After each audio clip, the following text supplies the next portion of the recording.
చెప్పే మాయ మంత్రం కథ కదే,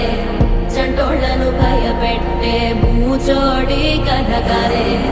తాత ముత్తాతమ్మల భూతాల కథ కదే,